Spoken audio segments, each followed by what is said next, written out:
Um santeiro? Rapaz, eu acho que é um dom que Deus dá para a pessoa esculpir, para fazer a semelhança dele. O santeiro é porque ele faz um trabalho de religião, que a pessoa faz, ela é posta até numa igreja, para o pessoal ver. Não vou dizer que a pessoa vai adorar ele ou venerar, mas acontece que ela fica servindo como, ou seja, qualquer um move. Ela está de prontidão ali na igreja para todo mundo ver. Aí é que eu acho que ela seja uma figura sacra, uma figura santeira, porque ela está na igreja.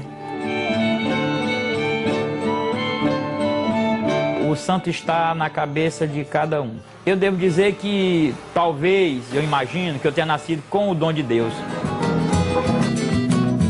Todo dia é dia santo, São Joaquim, Santa Luzia, São Francisco, Santo Antônio, São Lourenço, Santa Lia, Santa Cruz, Santa Isabel, Santa Rosa, São João, São Raimundo, São Cristóvão e um dia de Anglicano. Nós estamos numa região de uma religiosidade muito enculturada. O nosso povo tem Deus assim à flor da pele.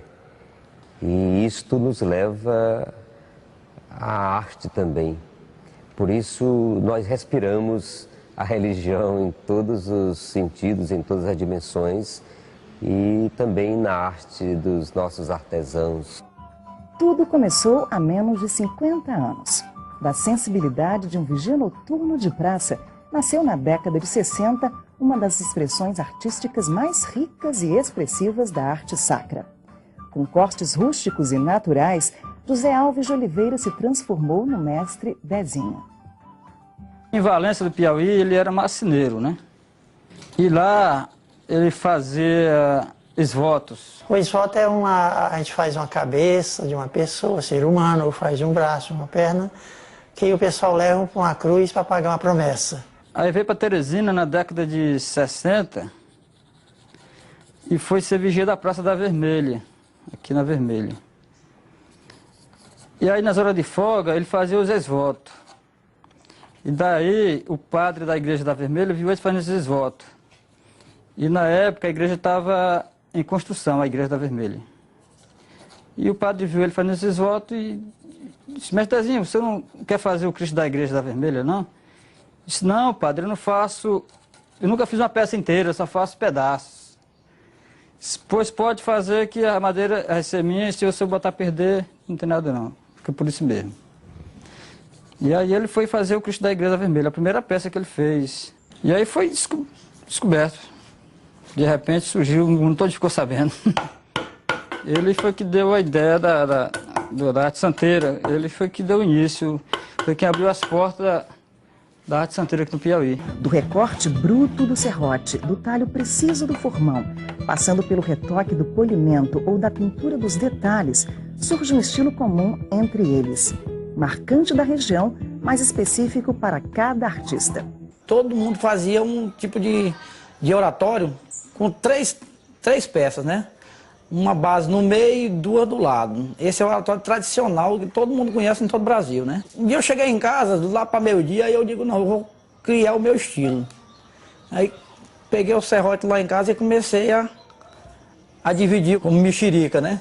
Fui cortando e fui juntando. Daí que eu consegui cortar 8 pedaços e encaixei ele um no outro. E daí foi que começou tudo. Esse novo estilo de oratório. Eu comecei a fazer os totem sem saber quase o que eu estava fazendo, né? Eu fazia como se fosse oratórios, né? Aí passei a fazer os totem, seria oratório de canto. Eu vi os outros artesãos, ele não dava cor à peça, né? Ele pintava, eles passavam apenas verniz, então cera. E me deu aquela intuição de pintar, né? Dar cor à peça. A partir da hora que eu ponho a coruja no meu trabalho, né? Ela faz parte de uma criatividade como o povo do Nordeste inteiro, porque a coruja é o único passo que consegue atravessar a seca junto com realmente o nordestino. Eles dão vida à madeira e constroem um universo religioso-cultural nordestino. Os santeiros do Piauí souberam guardar em suas obras um mundo cheio de sacralidade. As passagens bíblicas e os anjos permeiam o imaginário destes artistas, trazendo à terra uma leitura bastante peculiar. Meu estilo é Leonardo da Vinci, com aquelas medidas e proporções, né? Eu sou fã do Michelangelo, é onde que eu procuro me identificar mais, sabe, com meus trabalhos. Não cheguei ainda a me aprofundar muito a respeito de Leonardo da Vinci, mas eu procuro seguir a linha dele, né? É um santo criativo. Nós trabalhamos a Nossa Senhora em cima da minha esposa, em cima da minha avó, entendeu? Em cima da minha amiga, em cima aquilo que eu vejo nela, oh meu Deus, ela está hoje com os trajes de Nossa Senhora, está linda, vou fazer. Nosso santo é mais alegre. Acho que é por isso que ele se destaca, né? Não tira a verdade, eles enfeitam a verdade. Católico simples ordeiro é o Piauí de fato. O seu povo lutador, honesto, justo e pacato. Dá atenção para a fé, cultura e artesanato. O padre me dá o trecho da Bíblia e eu retrato na imaginação. A gente cria o desenho e retrata na imaginação, como se fosse daquela época. Li a Bíblia todinha, de toda a história da Bíblia, tanto que não vou dizer que eu sei decorada não, porque é difícil, que é uma história muito longa, né? Mas e qualquer que seja que fale em qualquer uma parte da Bíblia, eu já estou imaginando, ou por dentro, o que é que significa aquilo ali. Eu já fiz os discípulos em Emaús, fiz também o Bom Samaritano, a Santa Ceia, principalmente a Santa Ceia. O barco é porque ele representa que Jesus foi dar um passeio pelo mar com o discípulo, e aí ele ficou deitado, dormindo no sono, enquanto dormia, os apóstolos viram que as ondas estavam crescendo e estava muito pesada. Então Pedro foi o primeiro a se valer de Jesus, ficar tudo aflito, e aí pedindo socorro a Jesus. Aí Jesus foi, levantou o braço, estendeu a mão e acalmou a tempestade rapidamente. Aí os homens de pouca fé. Jesus é santo dos santos, Deus verdadeiro.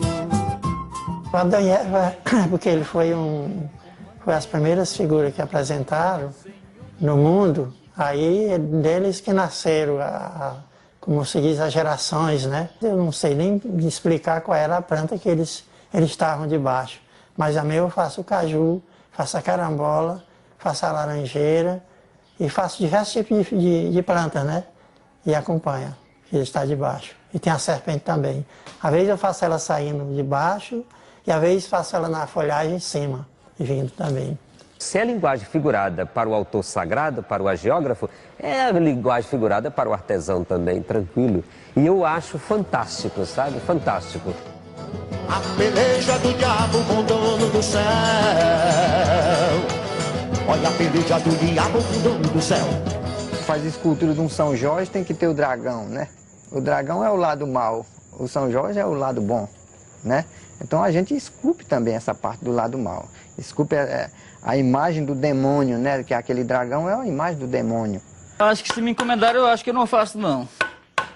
Faço mesmo só santo mesmo. Eu já fiz algumas, mas eu não gosto não. O lado ruim eu acho que não interessa a ninguém. Eu acho que a gente deve esquecer coisa ruim e bola pra frente, se lembrar só de coisa boa, fazer coisa boa, certo? A cobra de Nossa Senhora das Graças, que ela tá pisada na cabeça dela, é a imagem do demônio também. Ali naquele formato daquela cobra, né?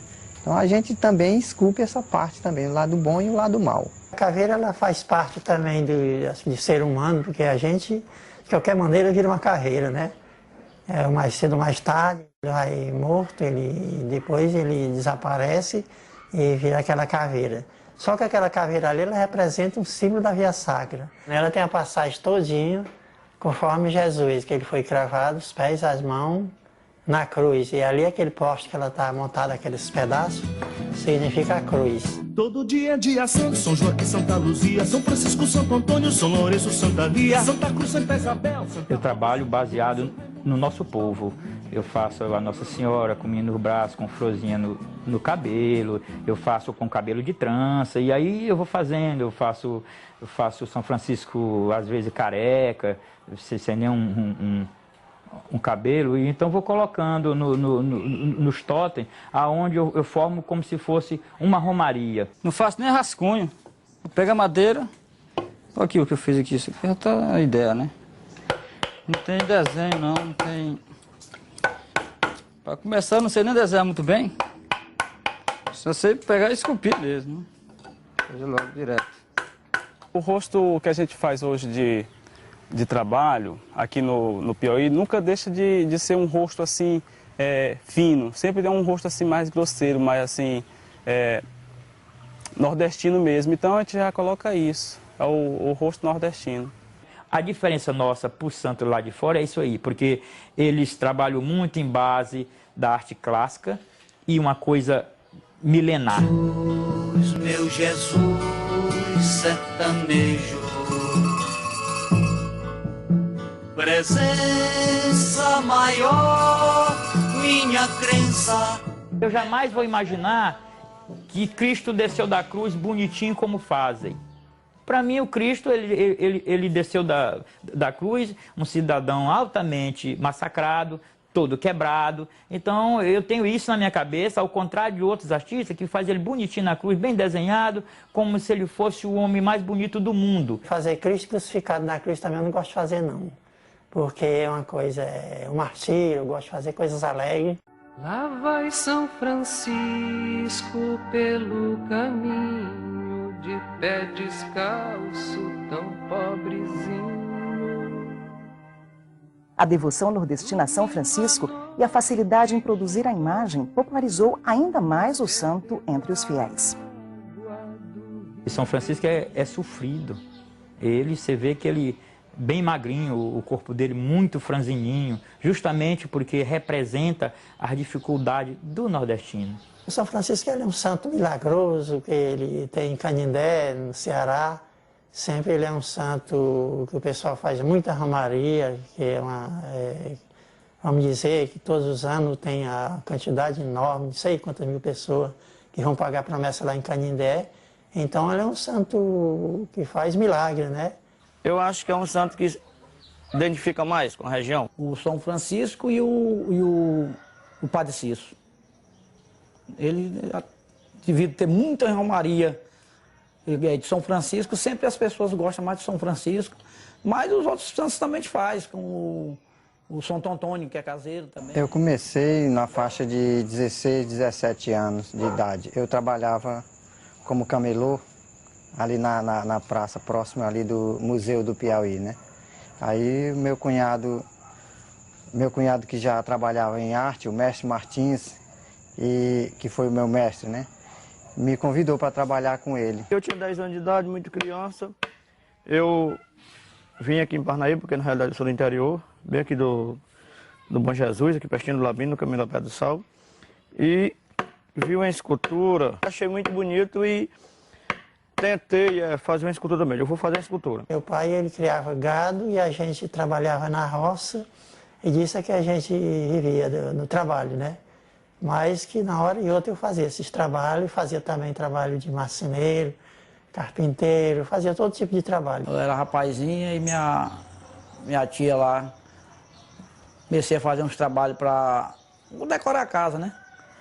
E daí ela foi perguntando para mim se eu não fazia santo. Não tinha coragem de fazer um santo. Eu digo, rapaz, vamos tentar, né? Aí eu comecei a fazer um santinho lá de brincadeira, e esses santos foram virando realidade. Daqui a pouco o pessoal já começou a me procurar para comercializar. Eu fazia miniatura, por exemplo, aqui no grafitezinho, com a gilete. Eu fazia tiradentes, na época quando eu era criança, no colégio, né?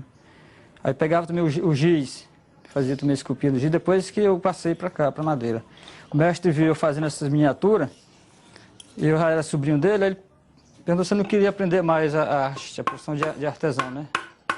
Aí eu aceitei.